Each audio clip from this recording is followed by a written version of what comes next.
Supreme court के आईनी bench में 26वीं तरमीम से मुतल्लिक समाअत। ख्वाजा अहमद हुसैन ने मौके पर इख्तियार किया, इदारे की साख का इन्हिसार 26वीं आईनी तरमीम पर नहीं, केस को आज़ाद बेंच की जानिब से सुना जाना चाहिए। अदालत हुक्म के लिए रास्ते क्यों मांग रही है?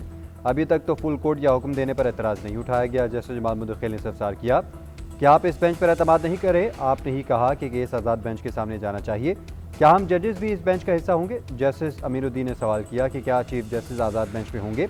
वकील ने मौके पर इख्तियार किया, चीफ जस्टिस बिल्कुल इसका हिस्सा होंगे। जस्टिस अमीरुद्दीन ने कहा, हर वकील का अपना मौक़िफ़ है, हम आइन पढ़कर सवाल कर रहे हैं।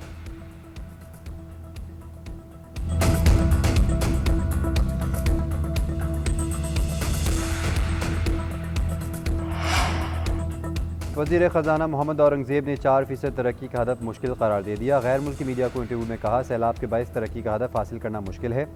हालिया सैलाब और मौसमियाती तब्दीली मईशत के लिए बड़ा चैलेंज है। मुआशी महाज पर अहम कामयाबियाँ मिली। मुआशी इस्तेहकाम, ज़ैर मुआवजा ज़खायर में बेहतरी, अफरात ज़र और पॉलिसी रेट में नुमाया कमी हुई। पाकिस्तान की मुआशी कामयाबियों को आलमी सतह पर सराहा गया। 3 बड़ी बैनुल-अक़वामी रेटिंग एजेंसी फिच, S&P और मूडीज़ ने क्रेडिट रेटिंग बेहतर की। गुज़िश्ता माली साल में पाकिस्तान की GDP में 3% इजाफा हुआ। CPEC के दूसरे मरहले में अहम पेशरफ्त हुई। इससे मौशी तौर पर सूदमंद बनाने पर तवज्जो मरकूज़ है।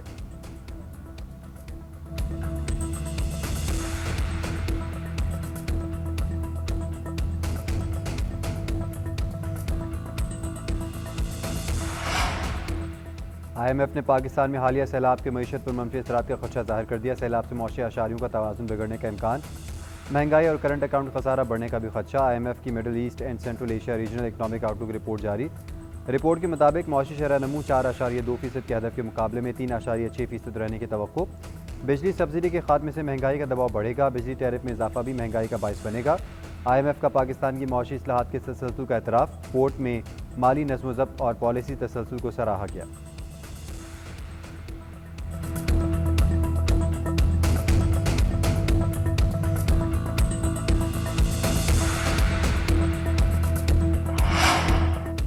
पीपल्स पार्टी के एक बार फिर गंदम की कीमत मुकर्रर करने का मुतालबा। रहनुमा पीपल्स पार्टी हसन मुश्ताक कहते हैं, हुकूमत ने खरीदारी ख़त्म कर दी जिससे गंदम 2000 रुपये में फ़रोख्त हुई।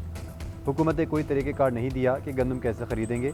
आपने पासकोर पंजाब फूड डिपार्टमेंट भी ख़त्म कर दिया। बैठ कर बात करें तो इख्तलाफात सामने नहीं आएंगे।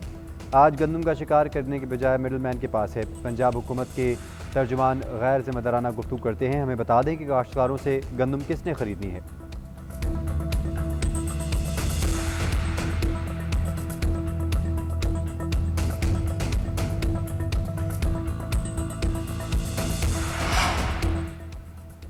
पाकिस्तान से जंग नहीं होनी चाहिए, अमरीकी सदर की भारतीय वज़ीर आज़म को तंबीह। व्हाइट हाउस में गुफ्तगू करते हुए कहा, नरेंद्र मोदी से फ़ोन पर तिजारत समेत कई अमूर पर बात हुई। भारत रूस से मज़ीद तेल नहीं खरीदेगा।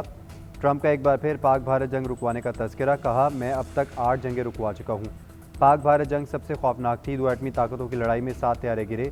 तिजारत के जरिए दोनों ममालिक के दरमियान जंग बंदी करवाई। चीनी सदर से अच्छे ताल्लुकात। 2 हफ्ते में हम मुलाकात करूँगा। उम्मीद है चीन के साथ शफाफ डील होगी। रूस और यूक्रेन में सीज़फायर के इम्कानात अब भी मौजूद हैं। रूसी सदर से मुलाकात का हतमी फैसला नहीं किया। ऐसी मुलाकात नहीं चाहता जो बेकार साबित हो।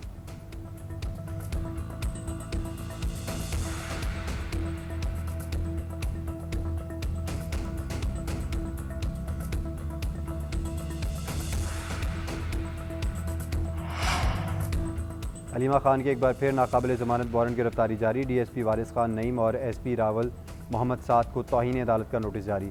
अदालत ने रिमार्क्स दिए कि पुलिस अफसरान ने अलीमा खान की मन घड़त और जाली रिपोर्ट जमा करवाई। बताया गया कि अलीमा खान रुपोश हो गई हैं, जबकि गुज़िश्ता शाम वो अडयाला जेल के बाहर मौजूद थी। केस की समाअत इंसदार दहशतगर्दी अदालत रावलपिंडी ने की। दूसरी जानिब GH को हमला केस बगैर कार्रवाई 5 नवंबर तक मुलतवी। गवाहान के अदम दस्तियाबी पर समाअत मुलतवी की गई।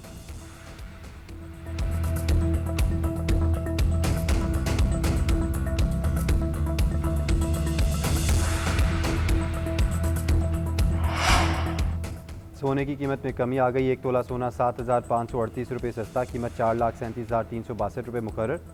10 ग्राम सोना 6,463 रुपये सस्ता, कीमत 3,74,967 रुपये मुकर्रर।